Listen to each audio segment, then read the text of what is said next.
Hello everybody, John Gregory here with a hotel room tour and review of the Cedar Point Express Hotel. This is a Cedar Point owned hotel just off the peninsula, kind of their value resort, a more bare bones option for the people who don't mind staying a little bit off the peninsula, driving in and kind of just having a place to rest their head rather than the more elaborate, let's say, more amenity-filled hotel breakers. I stayed here one night in May 2022, paid $91, including tax, with my Platinum Pass holder discount. And let me show you what I thought about the room, take you around. I wanted to just show off the art first off, because that is really the only thing that distinguishes this from just a regular hotel room. Little shot of Millennium Force, a little shot of Raptor, and that's about it. So let's head back to the entryway and take in the full view. So right over here you have your basics, a closet space without a closet door, your safe, some spot for hangers, room up top, no extras or anything in the room. And then just the entryway with, I guess you do get a third picture of Valraven. So there you go, you got three. Is that even a real picture? I'm just trying to look. Oh yes, actually, it's a little impressionistic, as you can see. Huh, I thought it was just a photo. Silly of me, not appreciating fine art. Anyway, back to the entryway, basic stuff. You come in here to the bathroom. You have a big sink area with a single sink, some open storage, the extra towels. I think I always have to warn that the stuff down here, when you just see like unfurled towels, those are just the ones I used. Don't think that Cedar Point did that. The toilet, the shower. Oh, I didn't pack my my shaving cream. See, the video's even helping me, guys. So shower, very basic. If you've seen my reviews before, I always talk about the shower quality because that's one of the things that can vary most from hotel to hotel. But this one, totally fine, did the job, nothing too dramatic. Like the one at Hotel Breakers, it drained very fast, like very audible and very quick, just sort of draining around your feet if you had that around the shower. It was a little odd, but that's really the only notable thing about it. It did the job, not much more. You do get a big beard. Okay. As you'll find out, there's not a lot of like unique things about this hotel room, but that might make it a pretty good option here. You get another mirror coming out here, hello, and then into the main area with the two queen beds, I think. Yeah, they look like queens, not doubles. I'm usually good at picking that out, but now I was doubting myself. Not the most comfortable. I would actually say they feel a lot like the ones at Hotel Breakers, which is more a condemnation of that hotel, because that's a lot more expensive. The pillows, though, like Hotel Breakers, actually have decent support. They don't have as much of the sinking in feeling. They're not great, but they're not as bad as some other hotels that I've stayed at. Then you get some storage up here, a microwave, a fridge, TV, pretty basic stuff. Nothing great again. This could all fit in like a Best Western. And maybe, frankly, it did. I don't even know the exact history of this building. But that's kind of the vibe here, is a 2.5-star hotel. You get a little coffee maker. I did not use... actually, let's even check. Did they clean it? It looks okay. Not too bad.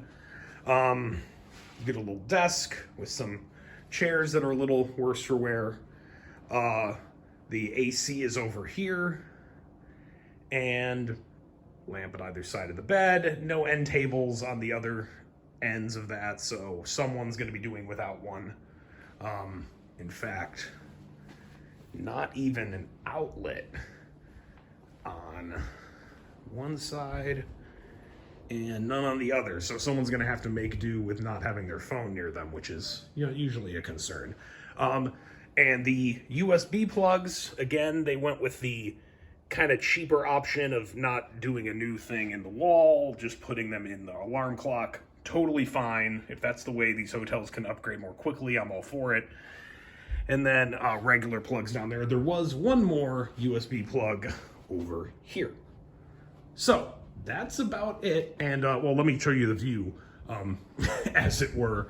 You just kind of look out onto a Sandusky street. Nothing really big.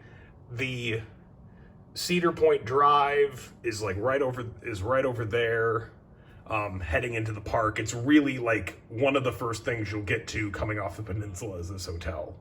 So not too bad. So thoughts on the hotel. I'm gonna head into the bathroom so I don't get distracted by Val Raven. Actually, it's a little loud in here. Let's go right over here.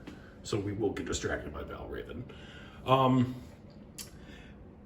You might think from that room tour, I might be like, it's kind of drab and Spartan and whatever. But for the price I paid, this is really good because stuff around Sandusky, as I've learned when I was planning this trip and looking into coming here earlier, it's it's really dicey. There's some, like, a lot of motel options and not a lot above that. And then the stuff above that, like there's a Holiday Inn, like a block away, are much more expensive during the summer season than you would expect in another resort town for that level of accommodation.